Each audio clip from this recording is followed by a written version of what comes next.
I'm Craig Kenneth, a relationship coach and a psychotherapist. Every relationship is different and every breakup is different. Work with me and you'll get professional help on your situation. And if you're in no contact, focused on personal growth, my workbook series, The Knowledge, will help you make changes like you've never made before. Available now at AskCraig.net.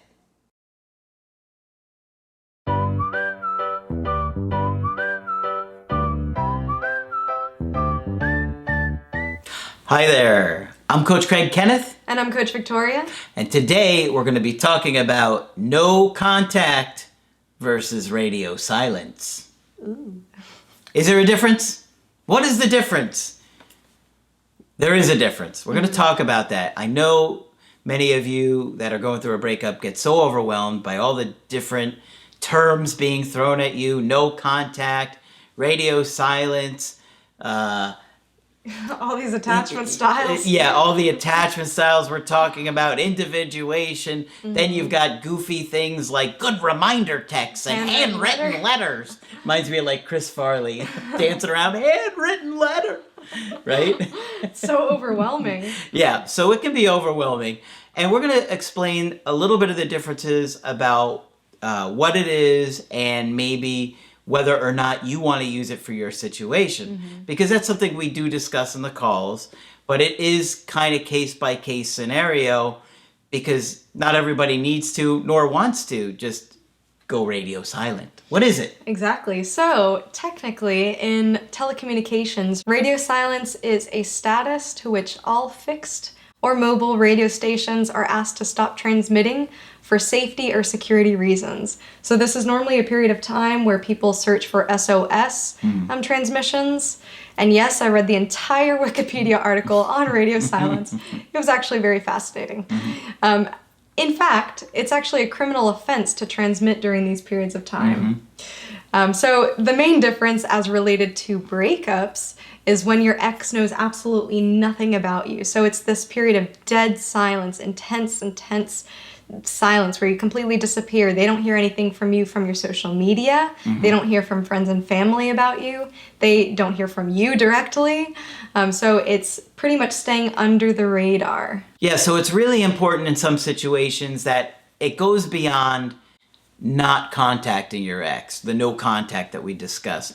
And at some situations, just completely staying off social media.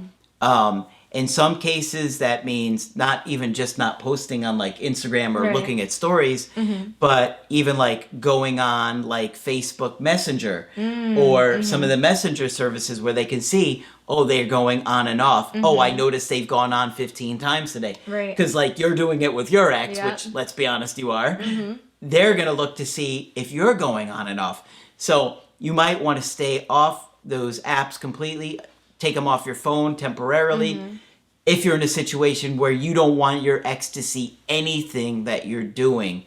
Because, you know, it can get complicated when you're trying to figure out what is the best situation for you or the route to go to trying to turn it around. And, you know, obviously sometimes your ex is really upset with you, right? And that's the thing. It really depends on a lot of different factors, but one of the biggest factors that I can think of is your behavior towards the end of the relationship and also your behavior after the breakup. So for some of you who have had particularly upsetting behavior to your ex towards the end, it would be wiser to go the contact of radio silence because your ex really needs that time and space to heal. When somebody still holds a lot of that anger and a lot of that energy towards you, even hearing your name could be triggering. And that is not a fun thing to hear when you're talking about yourself angering your ex, but it is a reality. So believe it or not, giving them that time and giving them that space will actually help them to heal.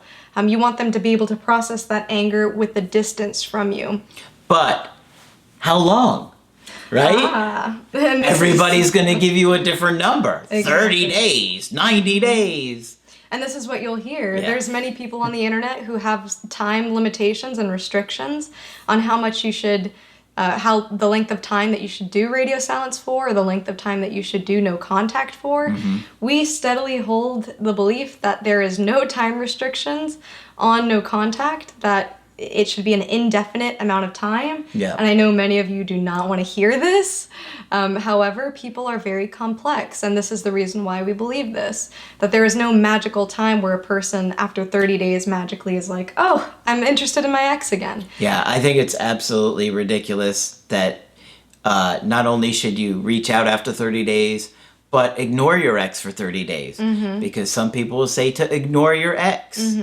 And, you know, I don't think you should do that. Yeah. Even if, you know, you're in this radio silence aspect of no contact, right? Even if you're in this place where you're not posting on social media or going on all these apps or whatnot,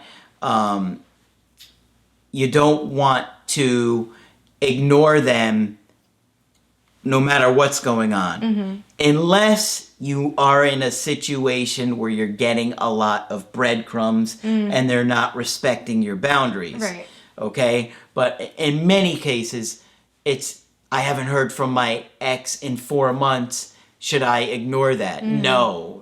And the reason why for that also is because it's a bid for connection. Exactly. So this term bid, we've talked about it quite before in the channel, and I know Margaret expands on it quite a bit, but it's a term used in marriage and family counseling, and basically it's saying it's a request to connect with you. Yeah. So when you shut that down, you're basically rejecting your partner, and now they're going to associate those negative feelings of being rejected by you with the relationship. So you want to make sure that you're not rejecting your partner when they do reach out, and when they are in that vulnerable state of saying, hey, I want to reconnect with you on some level, even if it's an indirect direct. Yeah, because how are you supposed to connect with them if you're not reciprocating? Exactly. Right? Exactly. And if they're reciprocating and they're likely afraid to make that bid and you're ignoring it, then it's only going to lead to them giving up or thinking you don't care, or quite frankly being too scared to reach out again. Right. So you're taking a risk by ignoring somebody. And I just don't think it's a mature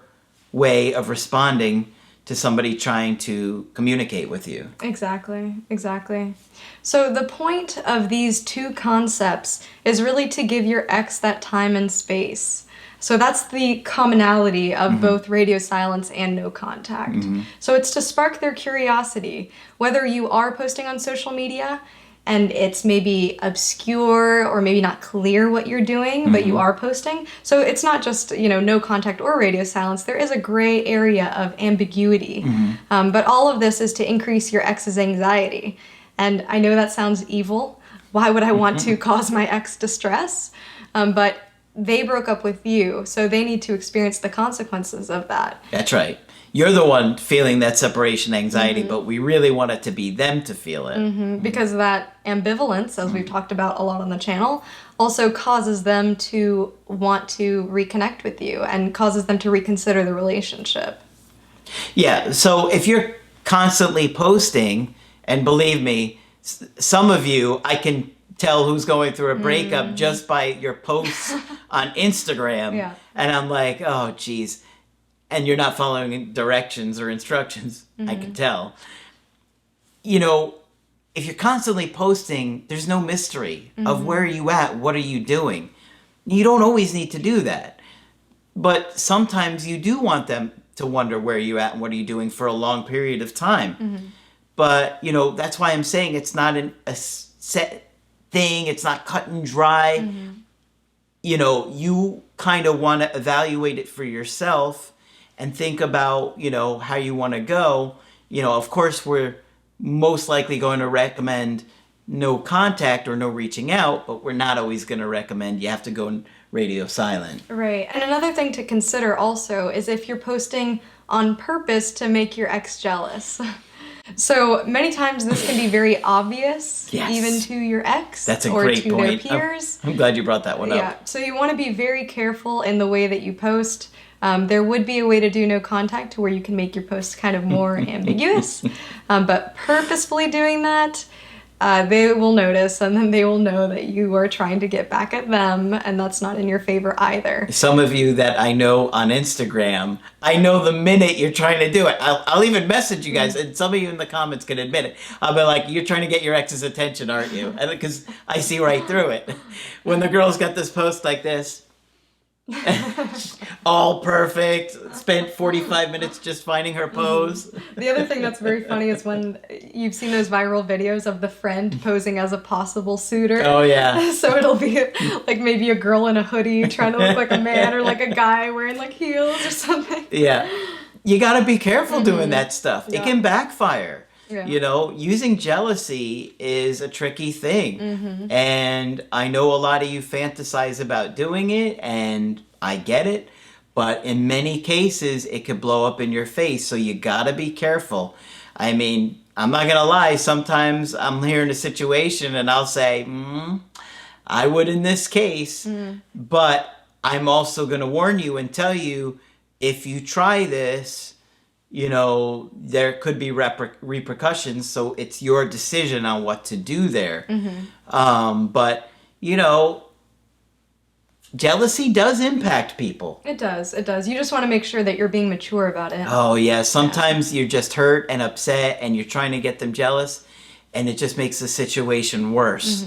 So be very, very careful about using jealousy, because it can blow up in your face and then you'll regret it. Right. It can get confusing and complicated, especially when you're so anxious and you don't want to make the wrong move.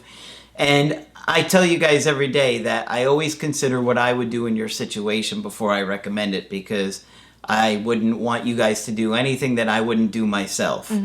And, you know, I deal with breakups all day, every day for years. I see what tends to work or what doesn't work, what blows up in your face, what can help you, and help you navigate that. But, you know, just understand that one of your options, beyond no contact and not reaching out to your ex, is staying off of all of the apps. Instagram, WhatsApp, Facebook Messenger, anything that might show, oh, they've logged in 43 times today. Right. Or they haven't, you know what I mean? Because it could really spark their curiosity that you haven't been on something for days, and it just says, haven't been on for days. True. You know, but not everybody needs to do it. Sometimes you just want to go live your life and see what happens. And there are features that you can turn off that, you know, active status or inactive status. So yeah, but you know yourself, you've probably looked to see it on the apps that show you what they're doing. So don't think that they're not doing it as well. yeah. Okay? So no contact, radio silence. You know, you got to consider your options. Obviously, one of those options is not a good reminder text or a handwritten letter. Right. And in both of those options, you let your ex come to you. And I think that is the real important piece of both of these techniques, and the reason why people use them and why they work. Yeah, because they ended the relationship, so you want them to be the one to repair it. Right. Okay, so hopefully this has been helpful to you to understand a little bit, especially for those of you that just got into a breakup and have no idea what one means or what the other means. Yeah. So it can be really confusing, especially when you're first figuring things out. Exactly. Of course, if you want to get my help personally, just go to my website, askcraig.net. Sign up for the coaching option that works best for you. I do email coaching and I do Skype. Coach Margaret, of course, is available for Skype coaching. And Coach Victoria will continue to train with us. I'll be here. But that's it for this video. I'm Coach Craig Kenneth. And I'm Coach Victoria. And we will talk with you soon. To get my help personally, go to askcraig.net and click on Schedule Coaching and choose the option that works best for you. I do email coaching or Skype. To schedule a coaching with Margaret, click on Margaret on the top of the page and order a Skype with her. For the Knowledge Creative Healing course, click on the link at the top of the page and click Get Started Now.